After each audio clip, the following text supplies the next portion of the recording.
Hello friends, welcome to சாமி சேவை YouTube channel. இந்த வீடியோவில் வந்து பார்த்தீங்கன்னா, வீட்டு வரி ரசீது செலுத்தினதுக்கு அப்புறமா நம்ம எத்தனை முறை வேணும்னாலையும் நம்ம வீட்டு வரி ரசீதியை வந்து ஆன்லைன்லேயே டவுன்லோட் செஞ்சு யூஸ் பண்ணிக்கலாம். இது வரைக்கும் நீங்கள் நம்ம சேனலை சப்ஸ்கிரைப் பண்ணாலும் சப்ஸ்கிரைப் பண்ணிவிடுங்க. அப்படியே மற்றவங்களுக்கும் இந்த வீடியோவை ஷேர் பண்ணிவிடுங்க. இப்போ வாங்க எப்படி நம்மளுடைய வீட்டு வரி ஹவுஸ் டேக்ஸை வந்து ஆன்லைனில் ரிசிப்ட் டவுன்லோட் பண்ணுறதுங்கிறத பார்க்கலாம். நீங்கள் முதல்ல இந்த மாதிரி ஒரு ப்ரௌசர் வந்து ஒன்று ஓப்பன் பண்ணிடுங்க. ஓப்பன் பண்ணதுக்கு அப்புறம் பார்த்தீங்கன்னா சர்ச் பாக்ஸில் வந்து ரூரல் ஹவுஸ் டேக்ஸ் அப்படின்னு டைப் பண்ணுங்க. நீங்கள் இந்த மாதிரி ரூரல் ஹவுஸ் டேக்ஸ் அப்படின்னு டைப் பண்ணிட்டு சர்ச் பண்ணதுக்கு அப்புறமா உங்களுக்கு ஃபர்ஸ்ட்டாக ஒரு லிங்க் வந்து ஒன்று வரும். இந்த லிங்கை வந்து ஓப்பன் பண்ணிடுங்க. ஓப்பன் பண்ணதுக்கு அப்புறம் பார்த்தீங்கன்னா ஊரக வளர்ச்சி மற்றும் ஊராட்சித்துறை தமிழ்நாடு அப்படின்னு சொல்லிட்டு அஃபிஷியல் ஹோம் பேஜ் வந்து இந்த மாதிரி தான் இருக்கும்.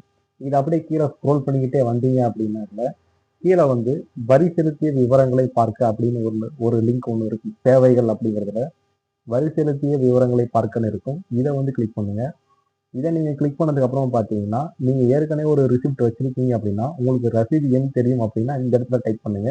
அப்படி உங்களுக்கு ரசீது எண் தெரியாது அப்படின்னால இந்த பக்கம் ஒரு ஆப்ஷன் இருக்கு பாருங்க, டேக்ஸ் டைப் வந்து விபி வைஸ் அப்படின்னு சொல்லிட்டு இதில் வந்து வரி வகை அப்படிங்கிறத சூஸ் பண்ணிட்டு வீட்டு வரினா நீங்கள் வந்து சொத்து வரிங்கிறத வந்து ஃபர்ஸ்ட் கிளிக் பண்ணிடுங்க. கிளிக் பண்ணிட்டதுக்கு அப்புறமா நீங்கள் எந்த மாவட்டமோ அந்த மாவட்டத்தை வந்து இந்த இடத்துல சூஸ் பண்ணிடுங்க. அதுக்கப்புறம் நீங்கள் எந்த ஒன்றியத்தில் வரீங்களோ அந்த ஒன்றியத்தை வந்து இந்த இடத்துல சூஸ் பண்ணிடுங்க. அடுத்து உங்களுடைய ஊராட்சி என்னவோ ஊராட்சியை சூஸ் பண்ணிடுங்க. சூஸ் பண்ணிட்டு வரி விதிப்பு எண் அப்படின்னு ஒன்று இருக்கும். அது வந்து அசஸ்மெண்ட் நம்பர்னு சொல்லிட்டு ஒவ்வொரு வீட்டுக்கும் இண்டிவிஜுவலாக ஒன்று இருக்கும். உங்களுடைய வரி விதிப்பு எண் என்னவோ அதை வந்து நீங்கள் பார்த்து இந்த இடத்துல சரியாக டைப் பண்ணிடுங்க. டைப் பண்ணதுக்கு அப்புறமா என்டர் கேப்சான்னு இருக்க பாருங்க. இங்கே வந்து பார்த்தீங்கன்னா அங்கே இருக்கிற கேப்சா வந்து அப்படியே டைப் பண்ணிடுங்க.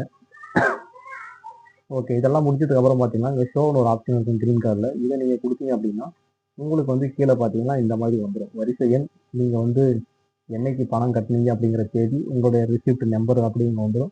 இதில் வந்து பார்த்தீங்கன்னா உங்களுடைய வீட்டு வரியை வந்து நீங்கள் தமிழில் வேணும்னா தமிழ்லையும் டவுன்லோட் பண்ணிக்கலாம், இங்கிலீஷில் வேணும்னா இங்கிலீஷ்லையும் நீங்கள் டவுன்லோட் பண்ணிக்கலாம். இப்போ நான் வந்து தமிழ் வேணும் அப்படின்னால இந்த இடத்துல டவுன்லோடு ரிசிப்ட் அப்படின்னு கொடுத்தேன் அப்படின்னா எனக்கான ரிசிப்ட் வந்து ஓப்பன் ஆயிடும். இதை வந்து நீங்கள் பிடிஎஃபாகவும் வச்சுக்கலாம். அப்படி இல்லைன்னா இதை வந்து பிரிண்ட் அவுட் எடுத்து நீங்கள் தேவைங்கிறப்பெல்லாம் யூஸ் பண்ணிக்கலாம்.